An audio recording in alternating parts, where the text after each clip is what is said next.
एक वेगळी बातमी आहे. नवी मुंबईतील मोरबे धरणग्रस्तांचा उद्रेक आता पाहायला मिळतोय. मोरबे धरण प्रकल्पग्रस्त धरणाचा प्रवेशद्वार तोडून आता आत शिरले आहे. जमीन संपादित करताना दिलेली आश्वासनं पाळली गेली नसल्याचा आरोप त्यांच्याकडून करण्यात येतोय. मोरबे धरण प्रकल्पग्रस्तांचा 30 वर्षांपासूनचा संघर्ष अद्यापही सुरूच आहे. ही काही दृश्य देखील आपण पाहतोय.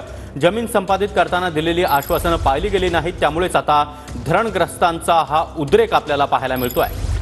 नवी मुंबईतील मोरबे धरणग्रस्तांचा उद्रेक आता समोर आलेला आहे.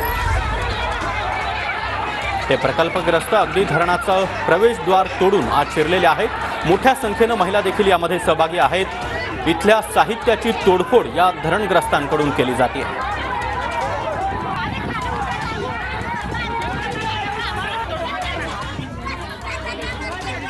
तर ही दृश्य आपण पाहतो आहोत. मोरबे धरणातील प्रकल्पग्रस्त नागरिक आता चांगलेच आक्रमक बनलेले आहेत. धरणाचं प्रवेशद्वार तोडून ते आत शिरलेले आहेत. जमीन संपादित करताना दिलेली जी काही आश्वासनं होती ती अद्यापही पाळली गेली नाहीत असा आरोप या धरणग्रस्तांचा आहे. मोरबे धरण प्रकल्पग्रस्तांना 30 वर्षांपासून अद्यापही त्यांच्या मागण्यांकडे दुर्लक्ष करण्यात आलेलं आहे आणि या 30 वर्षांपासून त्यांचा संघर्ष अद्यापही सुरूच आहे.